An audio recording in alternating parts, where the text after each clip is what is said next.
1583년 시즈가타케의 들판에서 시바타 가스이에를 꺾은 하시바 히데요시에게 더 이상의 거칠 것이 없었습니다. 승전보를 들은 이에야스는 즉시 축하 사절을 보내 히데요시에게 명마를 선물하며 예우를 갖추었습니다. 하지만 그것은 복종이 아닌 상대의 전력을 파악하기 위한 탐색전의 시작이었습니다. 히데요시는 이에야스라는 거대한 산을 넘지 않고서는 진정한 천하인이 될 수 없음을 직감했습니다. 이듬해인 1584년 두 영웅은 결국 코마키, 나가쿠테의 들판에서 정면으로 충돌합니다. 전술적으로는 이에야스가 히데요시의 별동대를 격파하며 승기를 잡았으나 전략가 히데요시는 정치적 타협을 통해 이에야스의 동맹군을 각계 격파하며 전쟁을 종결짓습니다. 그는 이제 단순한 무장을 넘어 정치의 정점으로 향합니다.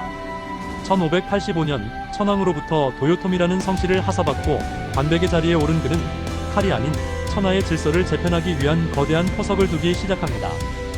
하지만 천하인 히데요시에게도 마지막 남은 숙제가 있었습니다.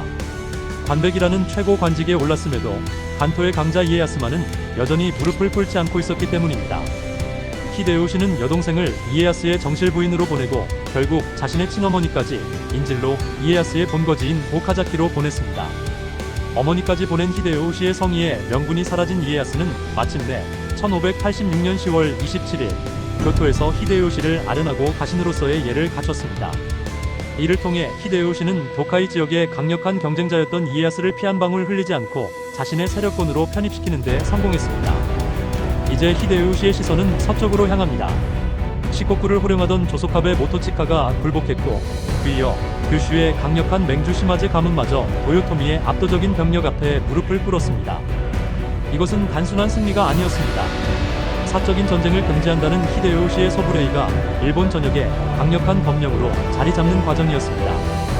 이제 남은 것은 반동의 명문, 호조 가문뿐이었습니다. 5대에 걸쳐 쌓아 올린 철옹성 오다와라. 그들은 수십 년 전 다케다 신겐과 우에스기 겐신마저 돌려세웠던 성벽의 견고함을 믿었습니다. 하지만 히데요시가 준비한 것은 단순한 공성전이 아니었습니다.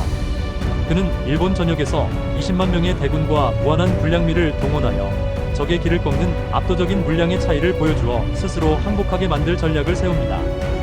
호조는 성벽 뒤에서 세월이 흐르길 기다렸으나 히데요시는 시간을 지배하고 있었습니다. 히데요시는 오다와라 성이 내려다보이는 가사가케산 정상에서 약 80일 동안 성을 쌓았습니다. 이때 성의 전면에 거대한 나무들을 그대로 두어 밑에 있는 호조군이 성벽을 쌓는 모습을 전혀 볼 수 없게 가렸습니다. 성이 완성되자 히데요시는 밤사이에 전면의 나무들을 모두 베어버렸습니다.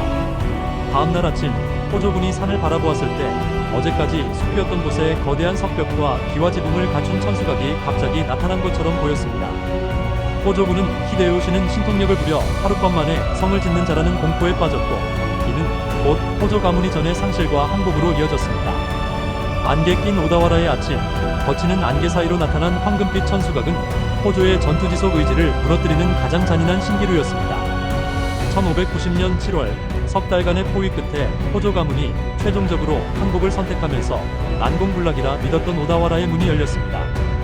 호조 가문의 멸망과 함께 온인의 난 이후 100여 년간 이어졌던 피비린내 나는 하극상의 시대, 전국시대는 막을 내립니다. 가장 낮은 곳에서 시작한 원숭이가 마침내 일본 전체를 하나의 깃발 아래 묶어낸 것입니다. 새로운 태양, 도요토미 히데요시의 천하가 완성되는 순간이었습니다.